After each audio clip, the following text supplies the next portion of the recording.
Hello, everybody, and welcome to today's event. This presentation aims to provide you with information on potential resources to help you fund your education, an overview of the financial aid process, as well as important things to keep in mind as you begin your financial aid application. There are many resources available to assist with funding your education, and whether you plan on using only financial aid and scholarships or in combination with other forms of payment, the principles of financial success are the same. Applying early, being aware of deadlines, being aware of resources, and being aware of options will help you be financially successful while in college. Most common sources of funding can come in the form as grants, student and parent loans, scholarships, waivers and exemptions, veterans benefits, prepaid tuition plans, employers, and of course, personal cash and savings accounts. Now, let's talk a little more in depth about financial aid. To be clear, our definition of financial aid includes grants, college work study, and loans. A grant is funding that does not have to be repaid. College work study is funding that is earned only after a student begins employment with an eligible work study employer. Loans are funds that must be repaid by either the student or parent borrower. Keep in mind, the information reported from your financial aid application will be used to determine your eligibility for these awards. To begin applying for financial aid, you will want to begin with the free application for federal student aid, or FAFSA. This is an annual application that is made available on October 1st through the FAFSA.gov website. We recommend that you save this date and set a yearly reminder so that you're always prepared to complete the FAFSA when it becomes available. When completing this application, keep in mind that it will ask for prior income information, or income dating 2 years back. For example, the 2021-2022 application will utilize 2019 tax and income information. Also, you'll want to be aware of your institution's priority date. Like UNT, most colleges in the state of Texas adhere to the priority date of January 15th. And this is another date that we recommend saving. This is not the deadline to complete your FAFSA. However, most grant and work study funding is reserved for students who complete their financial aid application process on or before this date. Completing the financial aid process early as possible will allow you to receive the most potential amount of funding available. Now, one of the eligibility requirements to complete the FAFSA is that a student must be a U.S. citizen or eligible non-citizen. If you do not meet this requirement, but are considered to be a Texas resident, we recommend completing the Texas Application for State Financial Aid, or TASFA. Like the FAFSA, this is an annual application that is available on October 1st, will use prior income information, and have the same priority date as the institution you are applying to. You can find additional information about the TASFA through www.collegeforalltexans.com. Given our particular situation with COVID-19, we recommend following up with your institution about the availability of the e-TASFA. This might make things a little more convenient to submit your application. As we have mentioned throughout this presentation so far, applying for financial aid is a process, and completing your FAFSA or TASFA is just the first step in applying for financial aid. After you complete your application, you will need to follow up with your college of choice for the next steps into determining your aid eligibility. At UNT and with most colleges, students will gain access to a student portal. The portal may house instructions and/or display what step you are on within the financial aid process. Another key way that colleges will use to relay information to new and continuing students is via email. We recommend monitoring your student portal and email 2 to 3 times a week, if not daily, as well as following up with your college's financial aid office for any additional action needed in the financial aid process. Another great resource to assist in funding your education is, of course, scholarships. Many scholarships are awarded based on academic merit. However, some also take into account financial need. This is one reason why we encourage you to complete your financial aid application each fall. Some schools award scholarships based on information they receive during the admissions process. Factors such as ACT, SAT scores are used at this stage.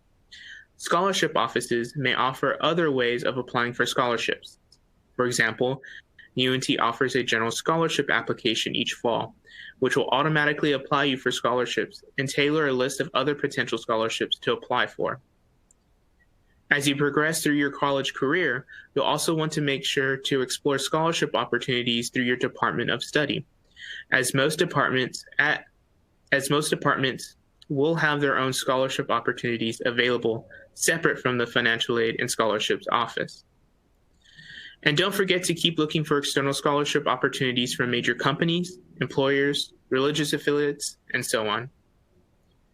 If you are exploring a school out of state, you will want to research whether or not you can be granted a waiver if you are awarded a scholarship from that school. A waiver can make it possible for you to pay in-state tuition or reduce your overall tuition rate, thus resulting in huge savings. Information about waivers and exemptions offered to Texas residents can be found at www.collegeforalltexas.com, as well as the institution you are applying to.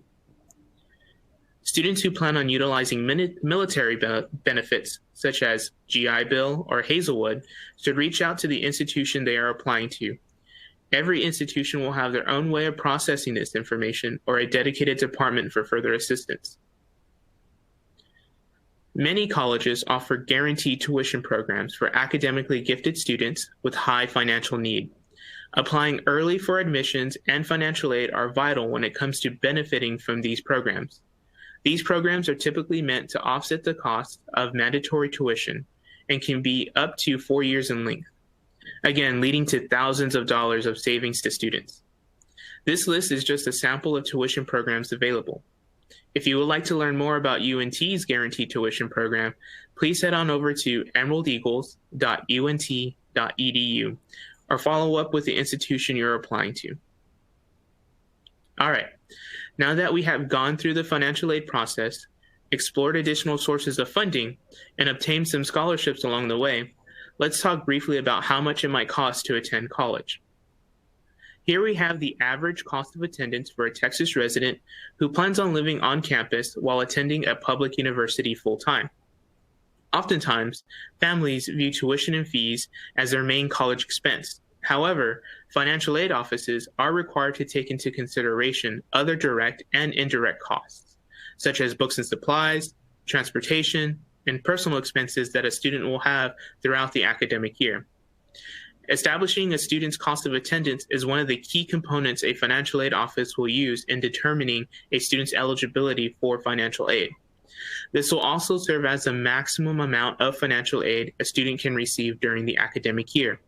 It's important as you receive external scholarships that you remain in contact with both your donor and the financial aid office to best utilize your scholarships. While it's not guaranteed that all expenses will be covered by financial aid alone, it is possible for a family to meet a student's entire cost of attendance with the different funding sources as we mentioned throughout this presentation. We can't stress enough how important it is to conduct your research early and take action on all things college related. Always remember to apply early, be aware of deadlines, be aware of resources, and be aware of options. Again, financial aid is a process, and you should always follow up with your institution's financial aid office for any further action needed. Now, let's talk about a few things as you begin to complete your financial aid application. Before completing the FAFSA or the TASFA, you should gather 2019 federal income tax returns for both you and your parents, along with W-2s for all jobs worked in 2019. Social Security numbers and driver's licenses will also be needed, along with knowing how much is in your family's checking and savings accounts. The financial aid application will ask for general student and parent information, such as names, date of births, addresses, email addresses, and so on. Also, before beginning the FAFSA, the student and at least one of the parents who will be listed on the application will need to create an FSA ID. This will be used to electronically sign your application before submitting. Students submitting a paper TASFA will simply take pen to paper to sign the application along with one of the parents on the TASFA. The TASFA will need to be submitted to each college the student is interested in attending. The online FAFSA contains a feature called the IRS Data Retrieval Tool. This tool allows for certain tax return information to be transferred from the IRS database. If you are eligible to use the tool, we strongly encourage you to do so, as this can cut down on additional documents that you may need to submit to the college down the line. While you are completing your application, some common errors to avoid are using nicknames rather than your legal name, filling in the first name in the last name field, and vice versa, guessing at Social Security numbers, inadvertently filling in parent information when being asked about student information, skipping questions, not providing signatures when prompted, and saving an application but not actually submitting it. About a week after you complete your FAFSA online, you will receive a Student Aid Report, or SAR. This will be emailed to the student if an email was provided during the application process. Otherwise, it will be mailed out. This document is a summary of all the questions answered on the FAFSA. If you are needing to make corrections or updates, we suggest contacting your financial aid office first, because some of the corrections or updates can be made from their office. You will see an estimated of federal awards. However, keep in mind that this may not be everything you will be awarded. Sometimes applications aren't fully processed, so it's important that you check the comments section of the SAR for reasons why. There may be an instance in which you will be asked to submit a physical copy of your tax return or W-2s to your financial aid office to verify the information reported. Finally, there will be a number listed on your SAR that is another key component when it comes to determining aid eligibility. This number is called the Expected Family Contribution, or EFC. This is a representation in dollars that the federal government determines that you and your family could contribute toward your education over the academic year if you had to. This is something that is not expected for families to pay and is not included in your bill. However, this is something that is used again to determine your financial aid eligibility.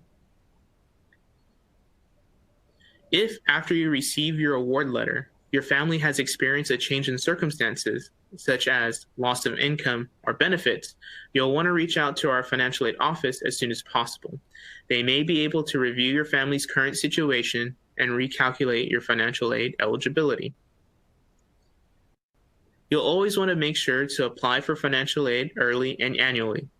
Applying for scholarships is separate from the FAFSA or TASFA, but some scholarships may require to review your financial need through these applications.